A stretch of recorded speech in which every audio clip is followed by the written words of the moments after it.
Want to now turn it over to our two wonderful hosts from Rosetta and Company. We have Carla Castro and we have Claire Durham. Ladies, take it away. Please tell us a little bit about yourselves. And by the way, thank you for inviting us to collaborate today. Thanks, Jeff. I really appreciate it. We're happy to be here. My name is Claire Durham. I am one of the association directors with Rosetta and Company. For those of you who are not familiar with Rosetta and Company, we have been in business since 1986. We are an association management company that services throughout the state of Florida. We've got 8 offices. So whether your community is large or small, we're more than happy to help. And again, thank you everybody for joining. This is another great edition of Community Insiders, where experts on community-specific topics share insights with our community leaders.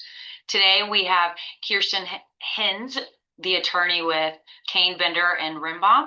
And today's discussion will be about the statutory requirements for financial operations and financial transparency. Before we start, as Jeff mentioned, there will be a Q&A session at the very end of this. So if you have any questions, please be sure to put those in the chat, and Kerstin and Jeff will be going through those at the very end. Lastly, if you are not muted, please be sure that you do mute your speaker so that way we don't have any background noise and everybody can hear clearly. With that being said, I will turn it over to you, Kerstin. Thank you, Claire. Hello, everyone. I'm Kerstin. I am a partner and managing attorney of the West Coast office for the firm, which is located in Tampa. For those of you who are not familiar with KBR, K. Bender Rembaum, we are an exclusive community association law firm. So that means that our main practice and the one and only practice area that we focus on is community association law. So we represent condominium, HOA, and cooperative associations throughout the state of Florida. Our main office is located in South Florida, in Pompano Beach, Florida. But we also have other locations throughout the state, including Palm Beach, in the Orlando area, and then, of course, here on the West Coast. I have been with the firm since 2010. So without further ado, let me go ahead and share my slides.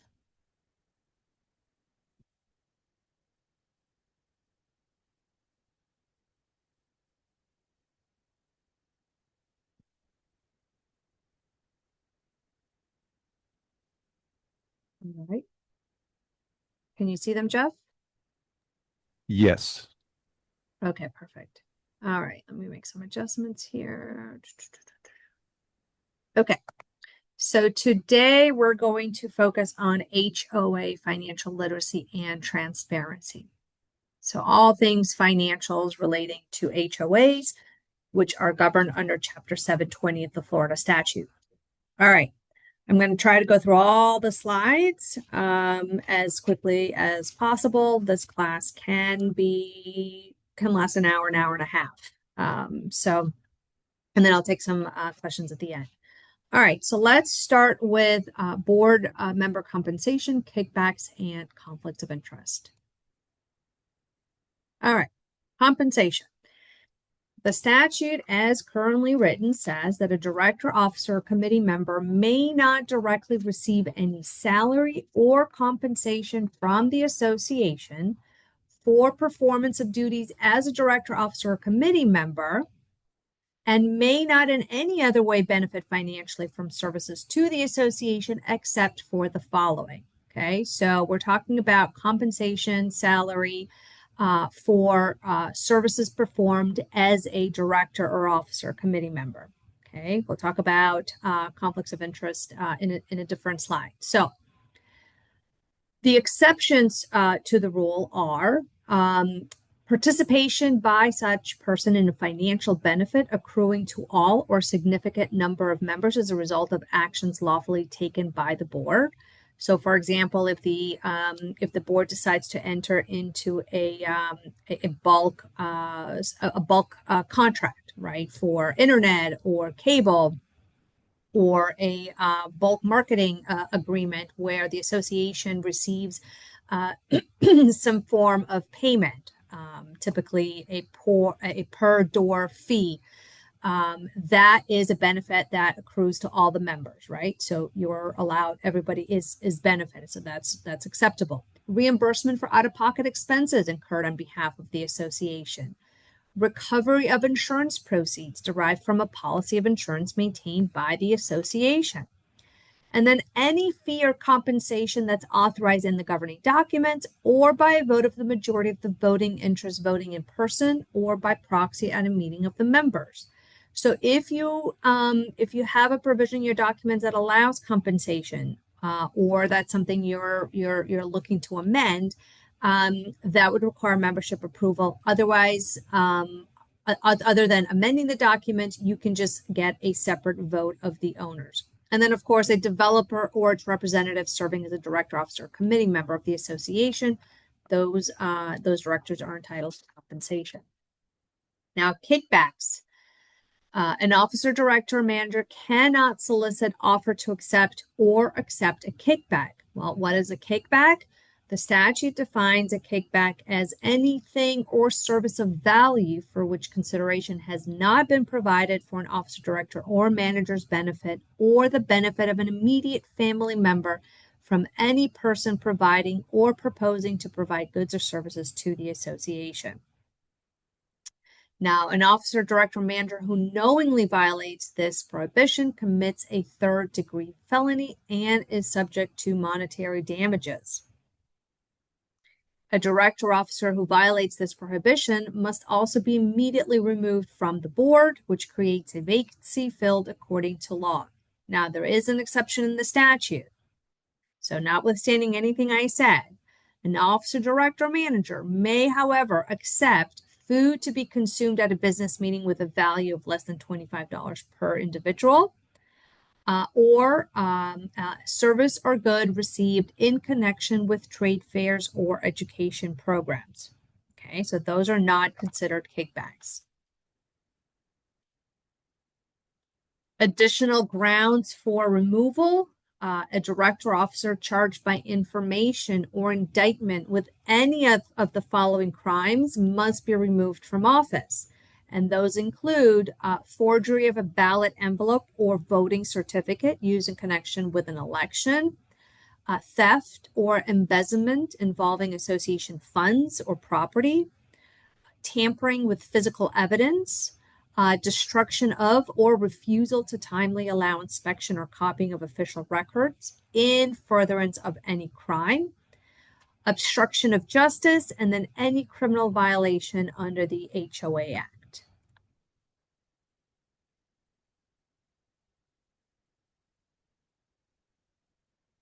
So the board must fill the vacancy if such director is removed. The board must fill the vacancy until the end of the period of the suspension or the end of the director's term of office, whichever occurs first. However, if charges are resolved without a finding of guilt or without acceptance of a plea, the director or officer must be reinstated for the remainder of his or her term.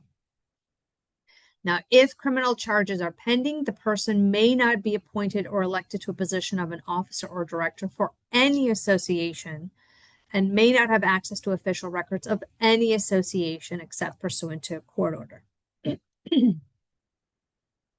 Okay. Other grounds for removal, a director who becomes more than 90 days delinquent in the payment of any fee, fine, or other monetary obligation to the association is deemed to have abandoned his or her seat, which creates a vacancy to be filled according to law. Okay, so the delinquency has to be on can be on any monetary obligation, not just assessments or special assessments. And the abandonment of the seat is automatic, right? There's no affirmative action that the board needs to do in order to have this director lose their seat for delinquency. Okay, let's move on to conflicts of interests.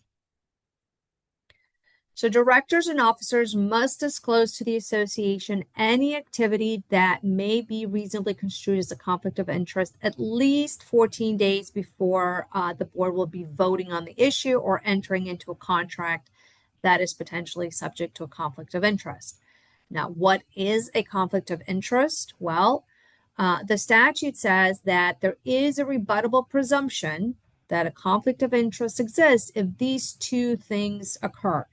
Either an officer director or a relative of the officer director enters into a contract for goods or services with the association, or the director, officer, relative have an interest in an entity that is looking to enter into a contract with the association. So a typical example would be if the board president owns a landscaping company and wants his landscaping company to provide services to the association, or has bid to provide services, and the association wants to enter into a contract with this company. Okay, so there is a presumption of a conflict of interest there.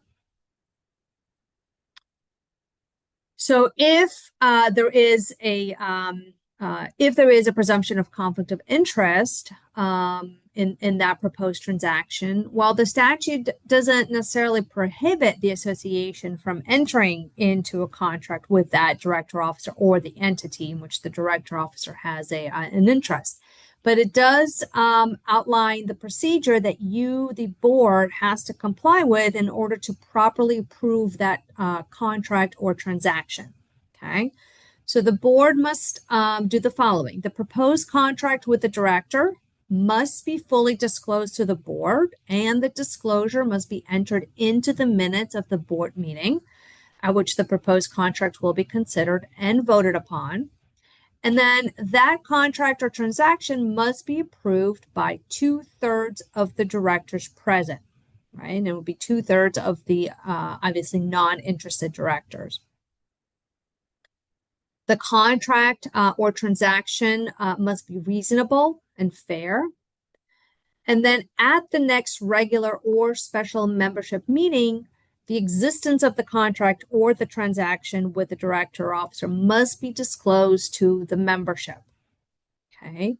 Now, at that membership meeting, upon members' motion, the contract may be canceled by a majority vote of the members present at the meeting. So the members have the opportunity to disapprove or cancel that contract or transaction.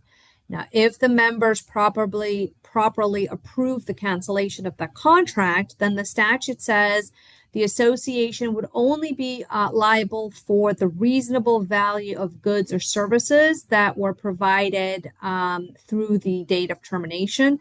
And you would not be liable for any termination fees or any penalties for terminating early or liquidated damages. Okay.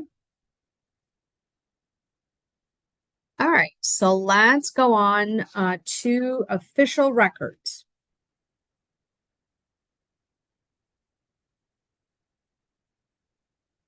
Now, as you may be aware, the Chapter 720 of the Florida statute includes a laundry list of records that the association must maintain as part of the official records, right? So I did not include the entire exhaustive laundry list of records. I've only picked out of that list records relating to financials, okay? So by no means is this an exhaustive list of all the other records you have to maintain, okay? We do offer board certification classes and other courses where we discuss record keeping in more detail, okay? So these are only records pertaining to financials that you're required to maintain, and they include copies of all contracts to which the association is a party, bids received by the association for work performed. Financial and accounting records include the following: accurate, itemized, and detailed records of all receipts and expenditures, a current account ledger for each homeowner, all tax returns, financial statements, financial reports, and we'll talk about financial reports later on in this class, And then any other record that identify, measure, record, or communicate financial information. Now, I also want to point out the catch-all provision in the statute for records, which is the last bullet on this slide. And that is all other written records of the association that are not specifically identified, which are related to the operation of the association. So just because the statute doesn't identify a specific type of financial record doesn't mean you don't have an obligation to maintain it, right? A good example, excuse me, is bank statements. So the statute, at least for HOAs, doesn't specifically say you have to maintain bank statements as part of the official records, but that is clearly a document that, you know, measures, records, identifies, and communicates financial information. Okay, so make sure you maintain those as part of the official records. In terms of the retention period, the statute says that the official records have to be maintained for at least 7 years, unless your governing documents require a longer period. So you'd have to take a look at your documents. This will likely be addressed in your bylaws. So if your bylaws require you to maintain official records for longer than 7 years, then you have to default to what the documents say. Now, bids, that's the only exception to the 7-year rule. Bids received by the association have to only be maintained for 1 year. Now, effective July 1st of 2024, the association must adopt written rules governing the method or policy by which official records are to be retained and the time period for such records. Okay, so you have to have a retention policy for your official records. Okay. The statute also identifies certain records that are not required to be made accessible to owners. They're still going to be part of the official records. They're just not accessible to owners if owners make a request to view these records. And they include records protected by attorney-client or work product privilege relating to litigation. Information obtained in connection with the approval of lease, sale, or other transfer of a parcel. So this could apply if your association has authority in your declaration to approve or disapprove sale, leases, and other types of transfers. And if you have the authority to do background checks on applicants, all that background information, right? The financial background reports, all of that has to be maintained confidential and cannot be disclosed to the owner or the applicant. Information obtained in a gated community in connection with the guests' visits of owners or residents. And then information such as social security numbers, driver's license numbers, credit card numbers, phone numbers, fax numbers, and then any address that's been provided other than for notice purposes. Okay, those are not accessible to owners. Okay, official record crimes. So the current state of the law under Chapter 720 is that any director or manager who knowingly, willfully, and repeatedly, so repeatedly is defined as 2 or more violations in a 12-month period. So if you knowingly, willfully, and repeatedly fail to provide access to official records with intent of causing harm to the association or one of its members, you commit a second-degree misdemeanor. Also, any person who knowingly and intentionally defaces or destroys accounting records, okay, during the period which these records are required to be maintained, or who knowingly or intentionally fails to create or maintain accounting records that are required to be maintained with the intent of causing harm to the association or one or more of its members, commits a first-degree misdemeanor. And then any person who willfully and knowingly refuses to release or otherwise produce association records with intent to avoid or escape detection, arrest, trial, or punishment for the commission of a crime, or to assist another person with such avoidance or escape, commits a third-degree felony. Now, website requirements, just a reminder, I'm not going to discuss the current website requirement in a lot of detail, other than number one, to remind you that as of January 1st of 2025, so by now, hopefully, if you are subject to this threshold, you've complied. But associations having 100 or more parcels must create a website or downloadable mobile application for posting of association documents. Okay, so hopefully this is not news to you and you are currently in compliance. Now, again, the statute includes a laundry list of records that have to be posted on the website. Now, that laundry list is a little bit shorter than the laundry list for all the official records that you have to maintain. Okay, so it's not all the official records that have to be posted on the website, only the ones that are identified on these two slides. Now, I've highlighted the ones that are specific to financials. Okay. So they include a list of all current executory contracts or documents to which the association is a party. And after bidding for the related materials, equipment, or services has closed, a list of all bids received by the association within the past year. You also have to post on your website the annual budget and any proposed budget to be considered at the annual meeting. Financial report and any monthly income or expense statement to be considered at a meeting. All contracts or transactions between the association and any director, officer, corporation, firm, or association that is not affiliated with your association or any other entity in which an association director is also a director, officer, and financially interested. Any contract or document regarding a conflict of interest, and then notice of any board meeting, okay, the agenda, and then any other document required for the meeting, okay, which must be posted on the website no later than the date required for the notice. So, for example, if you are looking to, enter into a contract for, repairs, right?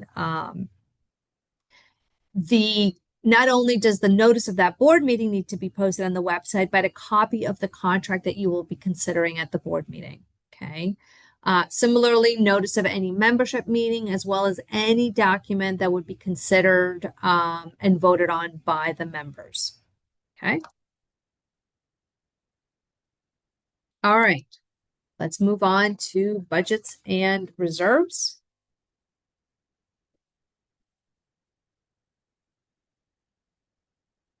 All right, so the association is required to prepare an annual budget every year that reflects the estimated revenues and expenses for the upcoming fiscal year, right? The budget will set out separately all fees and all charges paid by the association, okay? And it will typically have two main components. For most associations, actually, it's going to have one major component, which is going to be the operating expenses. And then you may or may not have a section concerning reserves, and we'll talk about reserves momentarily. But when I use the word reserves in this webinar, I'm going to talk about specifically statutory reserves, okay? But as a practical tip, use last year's actual expenses to plan for your next year's budget. And then the other practical tip is that monies in the operating section of your budget, they are not restricted to any particular purpose, okay? And therefore, the board can use money allocated in one operating line item for other purposes as authorized in the governing documents.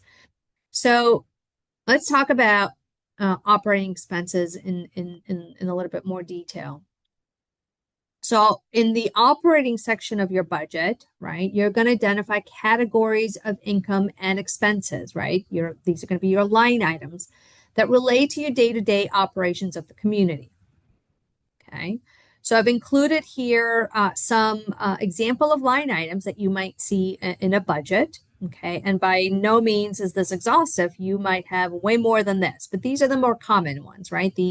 Any administrative management fees. Certainly, you're going to have a line item for maintenance and repair of common areas. If you are subject to a land lease or a recreation lease, you will include rent that you have to pay under that lease for your for common facilities. Taxes. You'll include a line item for insurance, and then you'll likely have a line item for professional fees, right? For your accountant, legal fees, legal counsel. You might have engineers involved in a particular budget year, so you would include all of that in your line item. So with operating expenses, as I mentioned in the previous slide, you're not restricted to any particular line item. So let's say, your insurance premium went down this year, so you have a little bit of a surplus in that insurance line item, but you've had to do way more repairs to your common areas than anticipated this year. Well, insurance, the surplus in the insurance line item is not restricted to just insurance, right? And so you can use operating funds for any line item within the operating budget without having to get a membership vote, right? So they're not restricted, provided, of course, that the expense is a bona fide association expense. All right, so let's talk quickly about reserves. So, boards typically use the word reserves to identify, contingency fund, right? Or slush fund or an emergency fund, right? So you're trying to reserve funds for that rainy day, right? If a hurricane comes, that way you have, funds for cleanup, or if you're trying to reserve some money for the replacement of the clubhouse roof, for example, right? So reserves, the way I'm going to talk about here will be statutory reserves that are required by statute, okay? So you may or may not have reserves, and I've identified definitions for capital expenditures and deferred maintenance, right? For which you might be reserving funds, right? So capital expenditures means any expenditure of funds for the purchase or replacement of an asset whose useful life is greater than 1 year, or repair of an asset that will extend the useful life for a period of greater than 1 year. And then deferred maintenance means any maintenance or repair that will be performed less frequently than yearly and will result in maintaining the useful life of the asset. So some examples for which you may be reserving funds may include pavement resurfacing. So if the association owns the roadways, the streets within the community, you might have to resurface pavement every so many years.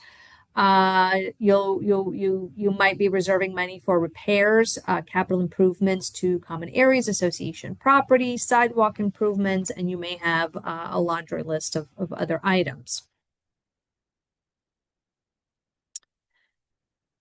But the big takeaway is that unless the reserves in your budget were approved by the membership, okay, unless reserves were created by the membership and approved by the membership, okay, what you might consider reserves, or what you might call reserves in your budget, may not likely be statutory reserves, which means that those monies that you qualify as reserves are nothing more than operating funds, okay, which means they can be used for any bona fide association expense. Now, if what you call reserves were actually created by the membership and approved by a majority of the total voting interest of the association, then those become statutory reserves, which means that they become restricted funds and can only be used in the manner set forth in the statute. Okay. Now, upon the approval of the membership, whether this was already done or if you're looking to create statutory reserves, upon the approval of the membership, the board must then include the required reserve accounts in the budget of the fiscal year following the year the membership vote was taken, and then each year thereafter. Now, once established, statutory reserve accounts must be funded, maintained, or waived in the manner provided in the statute. Okay.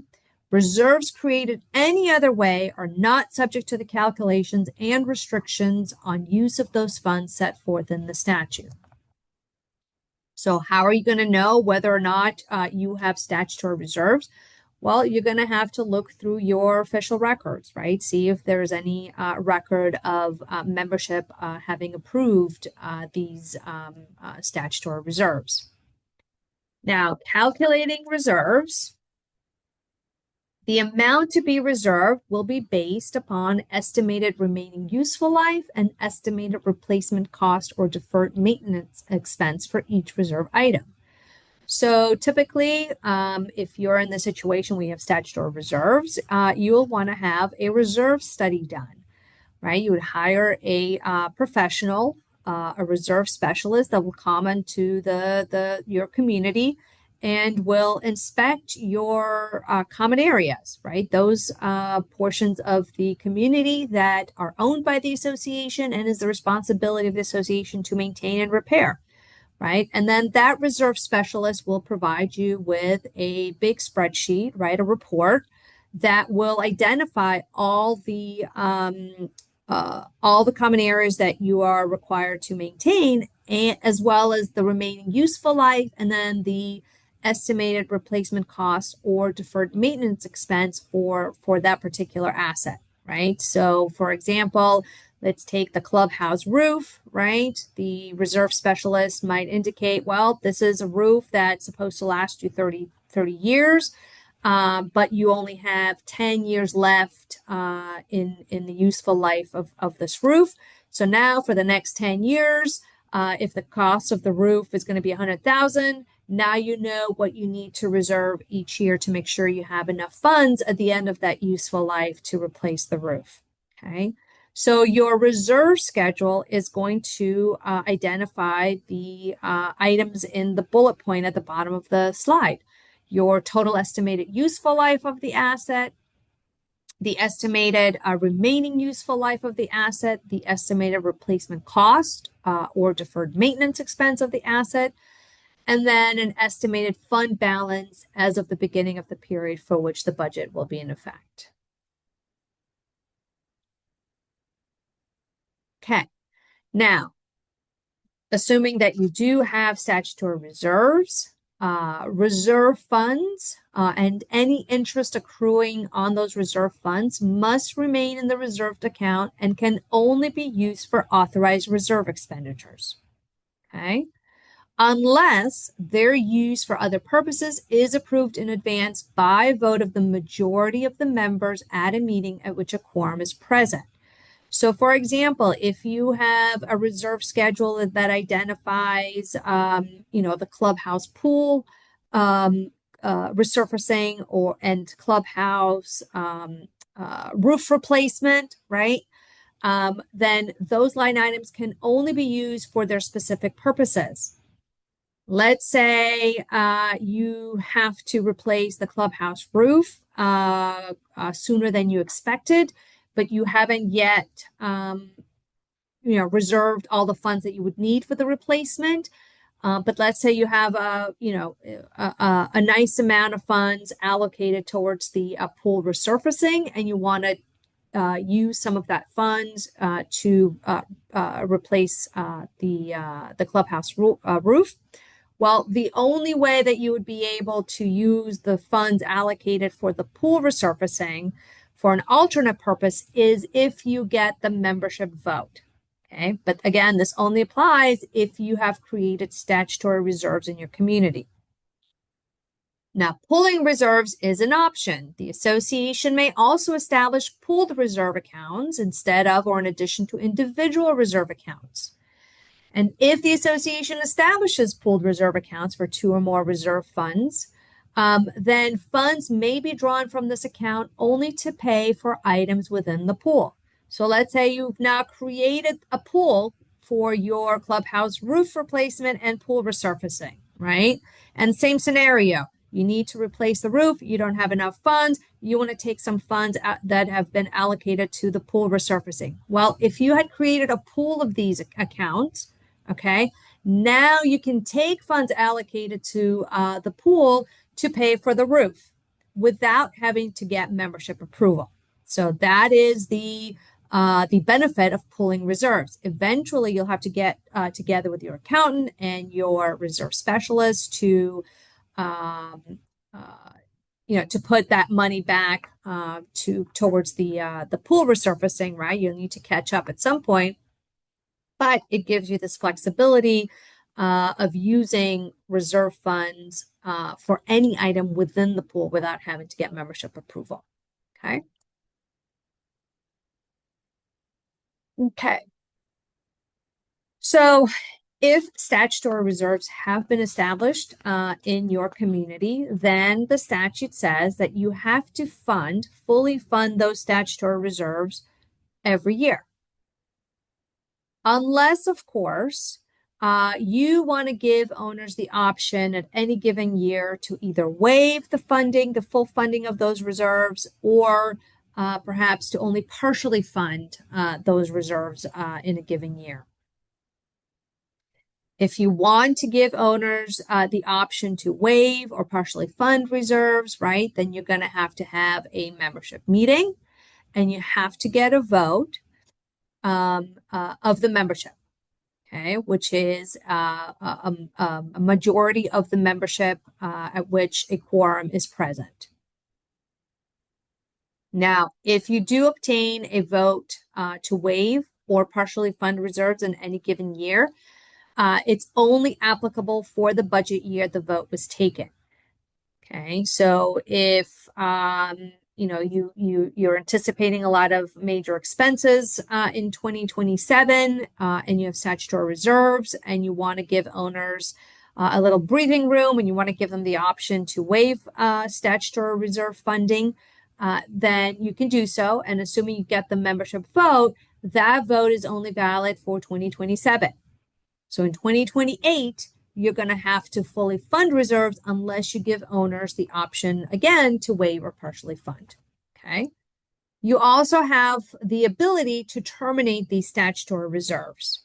Okay. Reserve accounts established pursuant to the statute may be terminated upon the vote of the majority of the total voting interest of the association.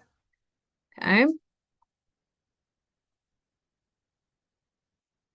So let's talk about the process for adopting the budget.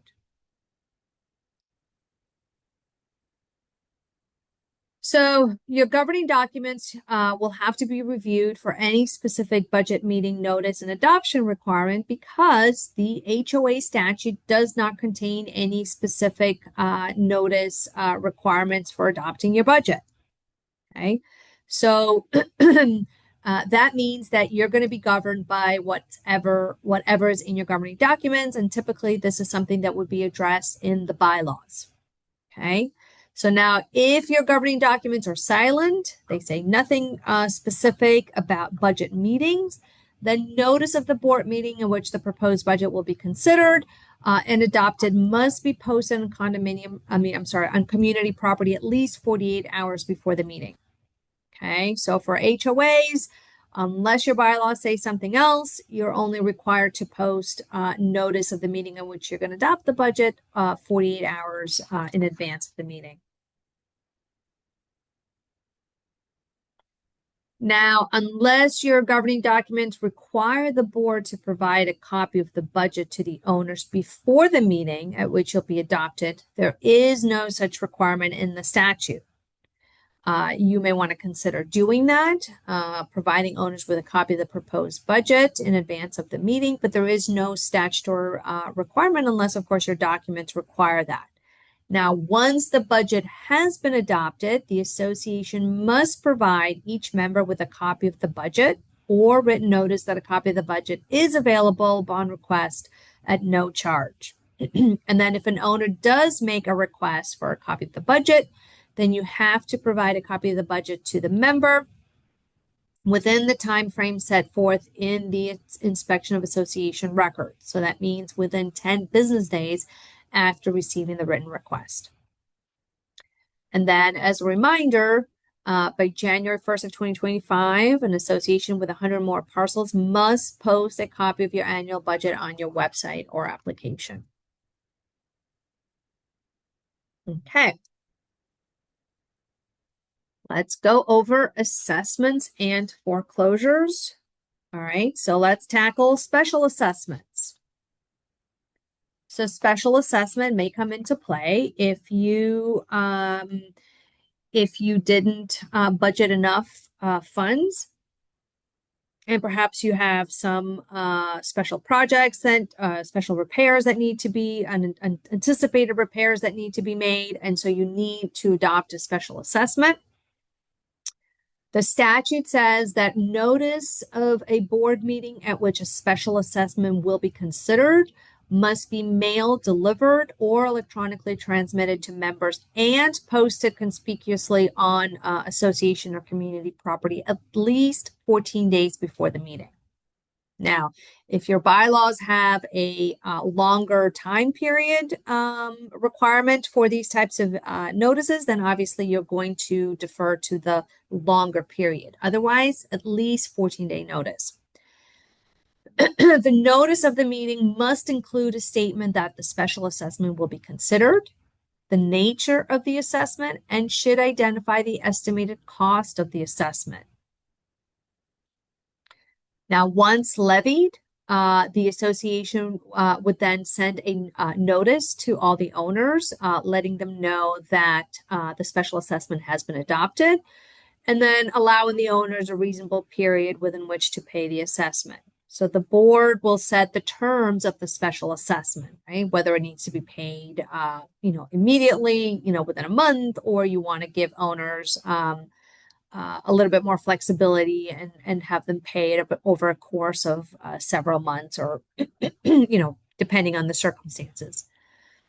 Now, a special assessment that has not been paid by an owner can be collected in the same manner as regular assessments through a lien and foreclosure process, which we'll talk about in a few minutes. The requirement to provide an accounting, this was a change in the statute that took effect July 1st of 24, and essentially provides that a parcel owner may make a written request to the board for detailed accounting of any amounts that he or she owes to the association related to the parcel, and the board must provide such information within 15 business days after receiving the request. Now, if the owner makes this request, he or she may not request another detailed accounting for at least 90 calendar days. Now, the failure by the board to respond within 15 business days to this written request constitutes a complete waiver of any outstanding fines of the person who requested such accounting, which are more than 30 days past due, and for which the association has not given prior written notice of the imposition of the fines. Okay. In terms of collection of assessments, whether it's regular or special assessments that are not paid when due bear interest at the rate that's provided in your declaration or in the bylaws. So that means that you have to go to your documents to confirm what that rate is. And if your declaration or bylaws provide a specific percentage, then that's the percentage that you go with. So some of the older documents I've seen have, 10%, I've seen 5%. So that's what you're going to be stuck with. Okay. If there's no rate provided, then you can charge up to 18% per year, which is the current rate provided in Chapter 720. Notwithstanding the declaration or bylaws, compound interest may not accrue on assessments and installment on assessments that are not paid when due. Now, late fees, the statute does allow associations to impose a late fee on delinquent assessments, but only if such authority is provided in your governing documents, your declaration or bylaws. Okay, so if you don't have that authority in the in your documents, then you cannot charge a late fee. Okay. And the current rate, statutory rate for late fees is the greater of $25 or 5% of the amount of each installment. The association is also entitled to collect attorney's fees and costs incurred in collection of any delinquent assessments. Now, in terms of application of payments, well, the statute says that any payment received by the association must first be applied to interest accrued, then to late fees, then to cost, then to reasonable attorney's fees, and only after all of those things have been paid towards the delinquent assessment. This is why sometimes you will see that an owner has made a payment, and after the payment has been applied in accordance with the statute, there's still a delinquent assessment amount due in some instances. Okay, and then the owner will protest, but I paid my assessment. Well, you made a payment and it was applied in accordance with the statute, and now there still appears to be a balance left that the payment did not satisfy. Okay. Okay, notice of late assessment, also known as the NOLA. So the association cannot require payment of attorney's fees related to past due assessments without first delivering a written notice of late assessment to the owner, which specifies the amount owed to the association and provides the owner 30 days to pay the amount owed without an assessment of attorney's fees.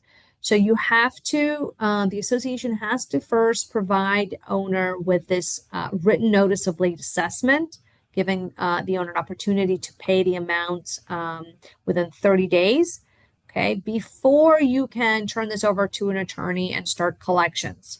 If you do not send this letter first, then and start pursuing collections right away, then you will not be entitled to collect attorney's fees in your collection action. Now, the notice must be sent by first-class U.S. mail to the owner's last address as reflected in the association record. And if the address you have in your record is not the parcel address, right, there's an alternate address, then you must also send the NOLA by first class mail to the parcel address. Okay, so you don't need to send it certified. Regular mail is fine, and you have to send it to the address in your records. And if the address you have in your records is not the parcel address in the community, then you have to send the letter to both addresses, the alternate address as well as the parcel address. The statute also says that there's a rebuttable presumption that you've mailed the notice in accordance with the statute if a board member, officer, or agent of the association or manager provides a sworn affidavit attesting to such mailing. Okay, so there has to be an affidavit signed by any of these individuals confirming that the NOLA was properly sent. And if you, if you're a client or you engaged the firm for collection, then before we can pursue anything, we will be requesting a copy of the NOLA as well as a copy of the affidavit. Okay. So before we can proceed with recording of a claim of lien or foreclosure, the statute says that you have to provide, or we have to provide the owner with two letters. So first, the association has to provide owners with a notice of intent to lien, which is a 45-day letter. So you have to provide owners with no less than 45-day notice of intent to file the claim of lien before you can do so. Now, if the owner still doesn't pay before the association can proceed with foreclosure, so before legal counsel can file a foreclosure action, we have to send another notice to the owner of intent to foreclose at least 45 days before you actually file the foreclosure action. Okay, so 2 45-day letters. So now you can see that, with the requirement to send the NOLA and give owners 30 days to pay, and then the notice of intent to file the claim of lien, which is another 45 days, and then the notice of intent to foreclose, which is another 45 days. I mean, you're looking at over 120 days plus mailing before you can foreclose. Okay, so you want to make sure that you pursue your collection actions, aggressively, and don't stall. Now, the liability of first mortgagees, right? So if the owner's lender ends up foreclosing because the owner hasn't paid their mortgage, and they end up taking title to the parcel, then the statute says that the liability of that first mortgagee is going to be the lesser of either the unpaid assessments that accrue during the 12 months prior to acquiring title, or 1% of the original mortgage debt.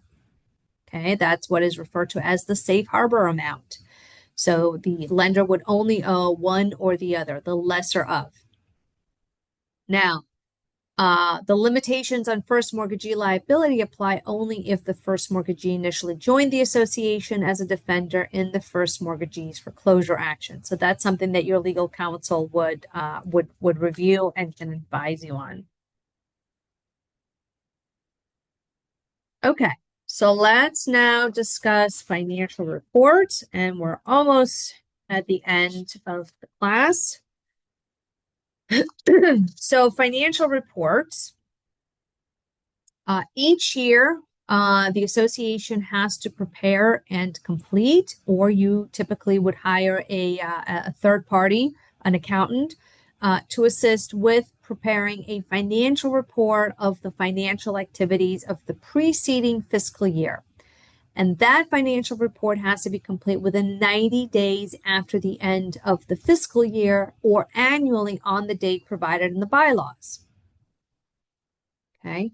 Now your fiscal year will be determined in your bylaws. For most, it's a calendar year, but certainly not for every association. So confirm what your fiscal year is, and then I always advise clients to, start engaging your accountant for the preparation of your financial report in advance of this 90-day requirement, because especially if you have to do a financial audit, this might not be enough time for your accountant to prepare a financial audit.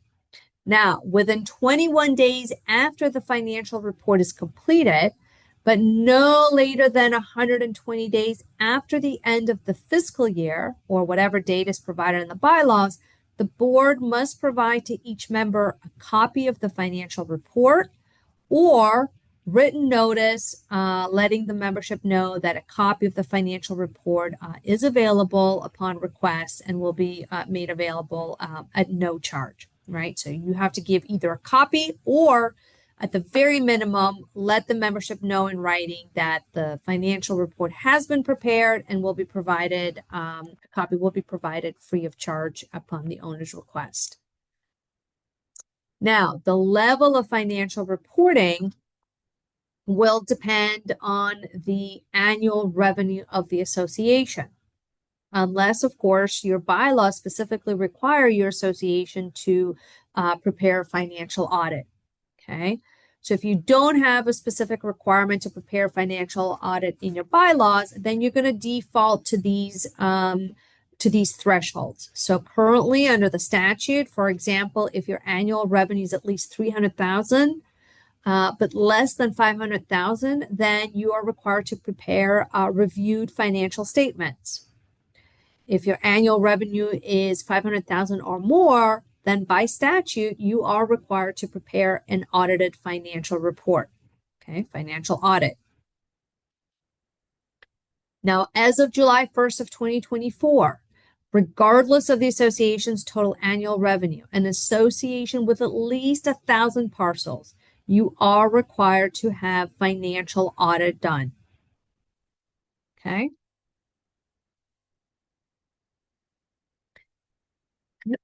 Now there are options under the statute to raise the level of financial reporting as well as to reduce the level of financial reporting. Okay. So under the statute, if 20% of the owners petition the board for a level of financial reporting higher than what you're required to do, the association must notice and hold a meeting of the members within 30 days of receiving the petition for purposes of voting on raising the level of financial report. Okay. In that case, the majority of the total voting interest will need to approve a higher level of financial report. And then a copy of such financial report must then be provided to the members within 90 days of the meeting or the end of the fiscal year, whichever occurs later. And the board must amend the budget or adopt a special assessment to pay for the financial report, regardless of any provision to the contrary in the governing documents. Now, similarly, you have the option to lower the level of financial reporting. Okay, so if, for example, you are required to do a financial audit, financial audits can be very expensive to prepare.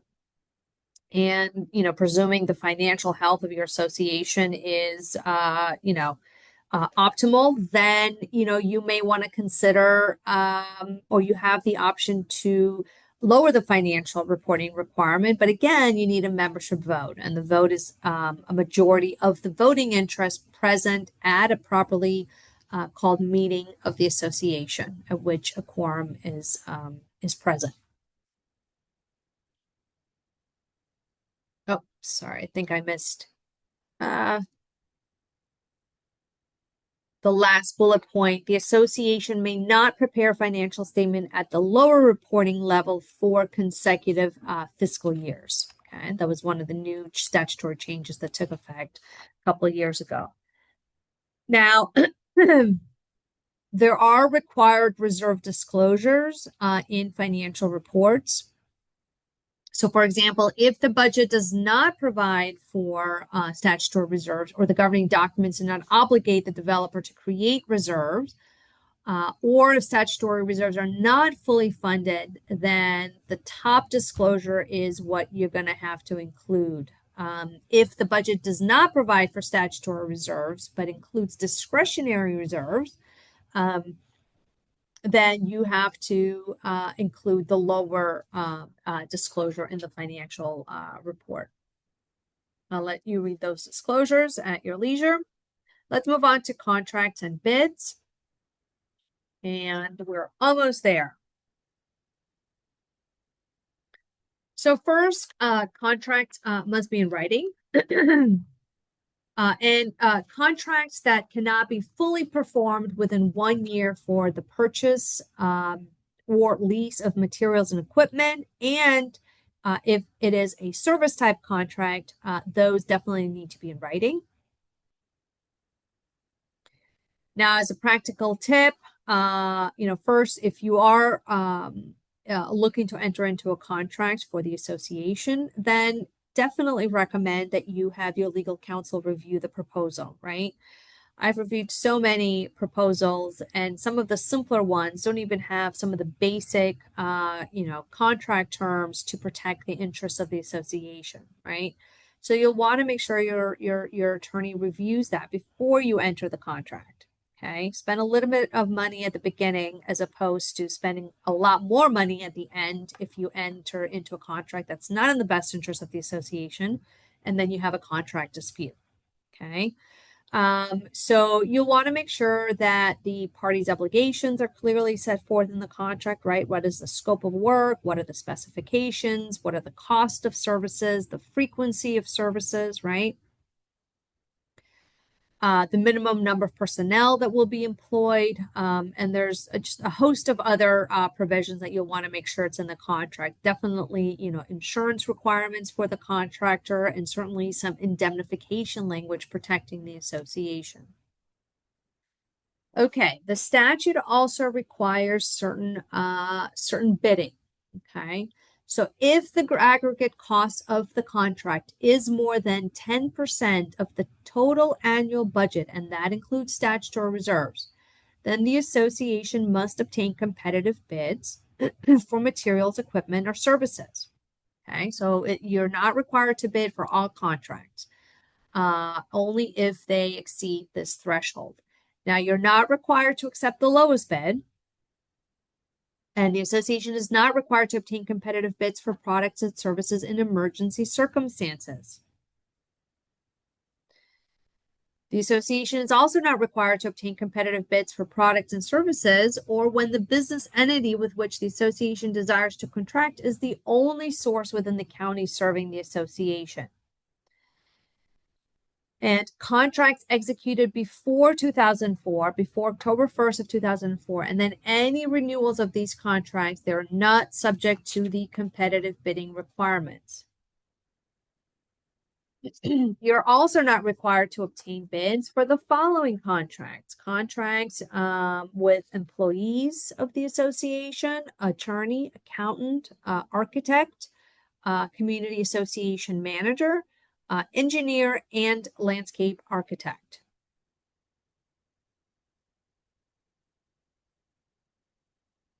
Okay. All right. And then we'll transition to our final section, which is on estoppel certificates. And then after that, we're pretty much done, and we'll go straight to Q&A. All right. Estoppel certificates. This will come into play when you have a parcel owner in your community that is looking to sell their home, right? So typically there's a title company involved, and the title company will likely reach out to the property manager or association directly or legal counsel to request certain information regarding the parcel. Okay, so they will make a request through this estoppel certificate. Okay, now the statute addresses estoppel certificate, and it says within 10 business days of receiving a request, whether it's a written or electronic request for an estoppel certificate, whether it's from an owner, a mortgagee, or their designee, the association must issue an estoppel certificate. The association must designate on its website the person or entity with a street or email address for receiving estoppel requests. And estoppel requests must be completed by a board member, authorized agent, authorized representative, including, any employee of an association's management company, right? So it can be a property manager, it can be a director, it can be an accountant, it can be your attorney. Estoppel certificates must be provided by hand delivery, regular mail, or email. And estoppel certificates must be signed by the officer or the authorized agent of the association. Now, the good thing is that no one needs to recreate the wheel. The statute actually gives you the format of what the estoppel certificate needs to look like. Okay. And I've included that in these slides. So there's the first section of the estoppel certificate is going to contain general information, right? Date of issuance, name of the owner, the property at issue, right? Are there any parking garage spaces at issue? Your attorney's name, the fee for preparing the estoppel, the name of the requesting party. And then you're going to go into a section that will address assessments. So this is where you're going to let the buyer know what your assessments are. Date of regular periodic assessments, date of the next installment, an itemized list of all assessments, special assessments, and other monies owed on the date of issuance, right? So if the selling owner is delinquent to the association at the time of this sale, at the time of this pending sale, now is your opportunity to reflect all monies owed to the association, including, fines. So if the owner has been subject to fines in the past for violating governing documents or association rules, you'll want to reflect that. And then there's another section of the estoppel where which requests additional information. For example, is there a capital contribution fee that's owed to the association at the time of sale, right? Or is there a transfer fee, resale fee? So transfer fees or application fees might come into play if you have the ability to approve, disapprove sales, right? And if you have authority in your documents to charge an application fee, you'll want to disclose that fee there. I want to point your attention to number 2, because this one is often missed. Whether there is any open violation of a rule or regulation noticed previously to the owner of the property in the official records. So if the owner has been or is still in violation of a covenant or rule, okay, and this could would typically come up if the owner has violated your ARC request procedure, right? So for example, if the owner painted their house purple without board approval, right? You'll want to identify that violation on the estoppel. That way the buyer is aware of the violation and the issue can be addressed, whether by the selling owner before the sale closes or by the buyer when the buyer takes title. If you don't include the violation, if you don't identify it on the estoppel certificate, then guess what? When that buyer closes on the sale and then you send a violation letter to the buyer of the outstanding violation, that and the violation was not disclosed in the certificate, then that buyer can raise the defense of waiver, right? You should have told me of the violation at the time of sale. You didn't include it on the estoppel, and now you've waived the ability to come after me for the violation. Okay, so make sure you disclose all violations on the estoppel. Now, the association can charge a fee for responding to the estoppel. And I've listed here the current fees per the statute. So if the selling owner is not delinquent at the time of sale, the association can charge a fee not exceeding $250. If the owner happens to be delinquent, the association can charge a fee not exceeding $150. Now, if the request is made on an expedited basis and you can deliver a response within 3 business days after receiving the request, the association can charge an additional $100 fee. Now, to charge an estoppel fee, the authority to do so must be established by written resolution adopted by the board or provided by a written agreement, bookkeeping, or maintenance contract. And then if the association fails to deliver the estoppel certificate within the 10 business days of receiving the request, then the fee cannot be charged for preparing and delivering the estoppel certificate. Now, there are certain effective periods for your estoppel responses. So estoppel certificates delivered by hand or by email, they're effective and they're good for 30 days from the date of issuance. Estoppel certificates delivered by mail are effective for 35 days.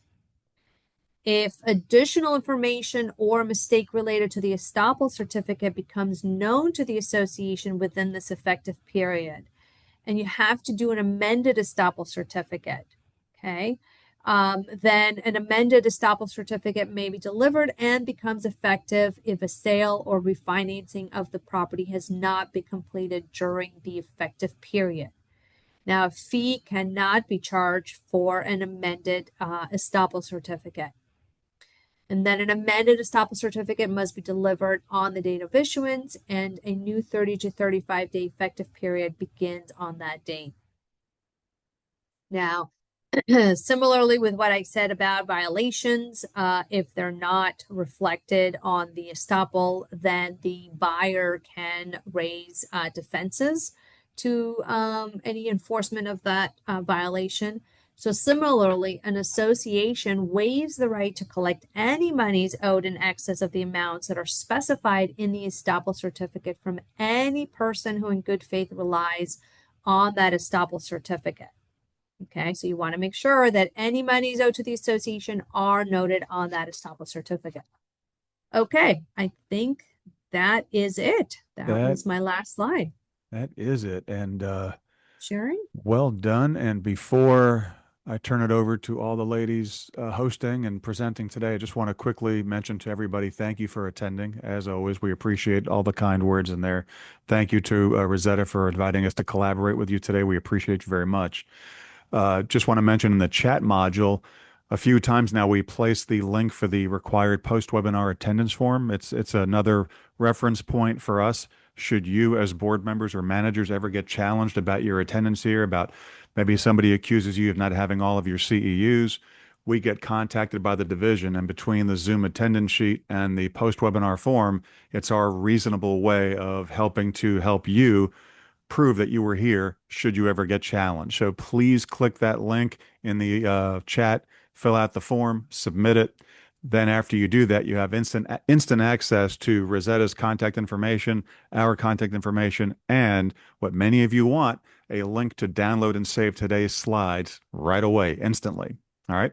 So ladies, back to you to go over some Q&A, and then afterwards, as usual, Carla and I will remain on to help anybody having any technical issues with the form after the Q&A. And one last thing, sorry, ladies. As I mentioned earlier, we are now in bonus time. We want you to stay. You'll learn more by hearing some of the answers to these questions. But in terms of the required part for credit, after you submit the form, your requirement is over and you can choose to stay or go. All right. So ladies, back to you. Thanks, All Jeff. right, let me just. So one of our questions, Miss Kerstin, is how can I find out if someone received a kickback, such as a board member, or let's say if it's a manager? That is one of the questions in the Q&A. Oh gosh. I don't know that that's a legal question. That I usually don't. starts with speculation or watching the guy in Right. Seinfeld show up to dinner in his brand new Cadillac, who happens to be on the board, right? Yeah.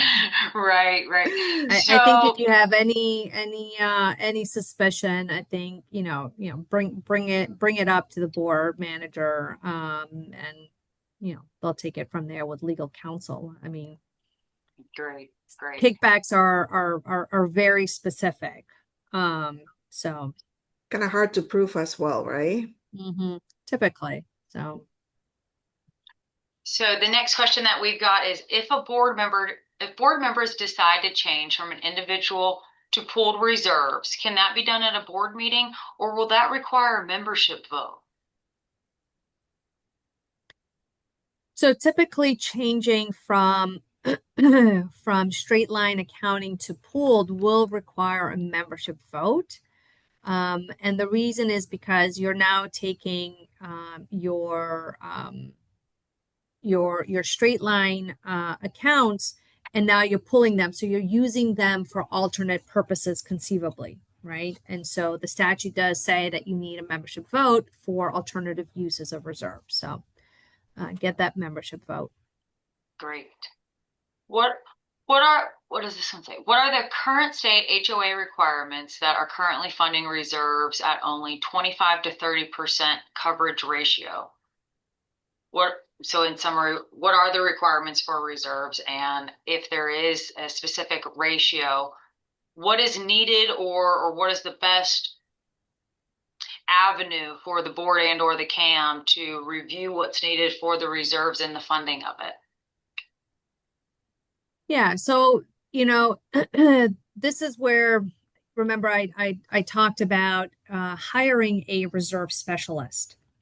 So the reserve specialist will inspect your reserve assets, right? The common areas you have to maintain, repair, and then will come up with a schedule, right? What is the remaining useful life of that asset and how much it's going to cost to replace that asset at the end of the useful life.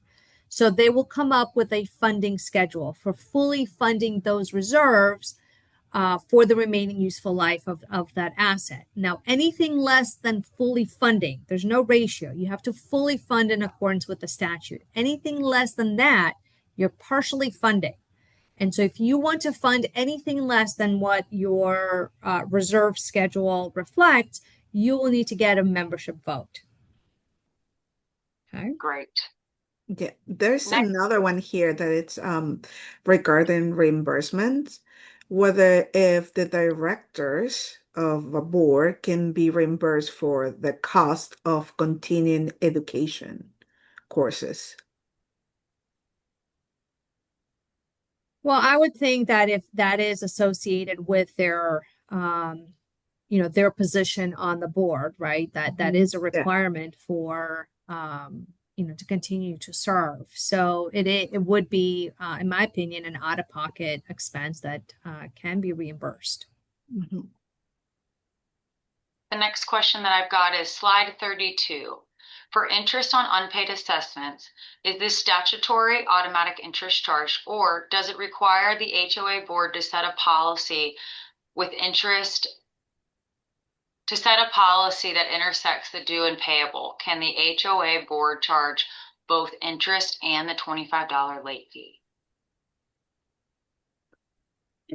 So associations can charge interest as well as late fees, but remember, the statute gives you the tells you that you can charge late fees, but only if you have authority in your declaration or bylaws. So that's one that if you have older documents, you may not necessarily have the ability to charge late fees. And just because the statute references doesn't mean you automatically have the authority. Okay. So with late fees, only if you have specific authority in declaration or bylaws. And with interest, if your documents say you are entitled to charge interest and your documents are silent on the amount, you can charge 18% or up to 18%. If you want to charge anything less than 18%, you would need to come up with a collections policy. Okay. I typically recommend boards to, amend their declaration and not specifically identify the interest and late fee amount in the declaration or bylaws, but rather just give you the authority to charge up to the maximum allowed by law. This way, if you want to charge anything less than what the statute allows, then you can do so by policy. Otherwise, you can charge the max. Then there's a question here that about can a board member work at an office for the association as an officer? Meaning probably that work at a property management company and be a board member of their same association? Question's a little vague. Can an Mhm. officer work at the office? Yeah, can a board Like as an member, employee? yeah, but it looks like, can a board member work at an office for the association as an officer? I think Uh, what they're asking is if the association has a clubhouse or a quiet space, whether that's where the manager works out of, or if it's an empty space, if there is a director of the board, is it acceptable for them to work out of the common area amenity clubhouse almost as an office for the board of mhm. directors and fulfilling their role as a director? I mean, unless the documents say something to the contrary, I don't see why not. Now, if we're Okay. talking about converting that space into an office, then we're getting into more of like material alteration issues, and that's a little bit different. That's going to be dictated by your documents. There was a similar but different question in there about a manager of an association who also happens to own the management company. That's allowed, right? Yeah. Yeah. That's not a conflict, is what the person's asking. Correct? No, no. Okay. Unless it's Conflict. disclosed, maybe that's what they're meant. As long as the person's a manager and the management company has already been hired by the association, I don't think it matters who the manager assigned is, even if that Mhm. manager owns the company. I don't think that's not a conflict, correct, Kirsten? No, Okay. no. They're just the assigned property manager. Right, Yeah. right. And who just happens to own the management company already in contract with the association. Right. The last question that I've got from me is going to be, is the tax return required to be posted for all owners to view on the association website? Uh, I don't remember the slide. In the slides, there is a laundry list of exactly the records that need to be posted on the website. And if tax returns is not on it, which I'm blanking out, then you're not required to do so. Now, it is an official record of the association, so it needs to still be maintained as, with all the other records, and owners are entitled to inspect the tax returns. Great. Oh, there's like several good Right. questions, but I think we're out of time, Kristen. And do you have time for one more? One more. Okay, then here's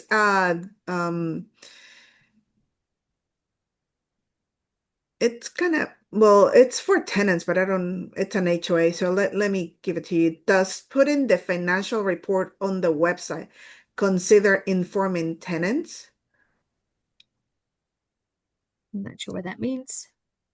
Yeah, maybe just uploading their financial report to the website, and if it's considered like informing tenants, like I don't think Well, tenants tenants should do have, not necessarily be having know, access to access. the Yeah. to this portion of the of association records. Yeah, I've seen a lot of association websites where they'll have a section that renters are permitted to Renters view, but then there's different security levels the way you levels, yeah. tag the member Right. Strict view directory of or not. who can see what. Mhm. Mm-hmm. Okay. Yeah. Well, thank you. I know you All all right. have appointments and things to Very get good. to. Thank you, So lady.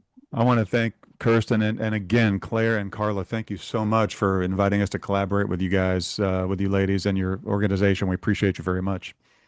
Thank you, everybody. Thank you And all. thank you, everybody, for hopping on and investing your time to learn about community association management with us. I hope you guys all have a great rest of your day.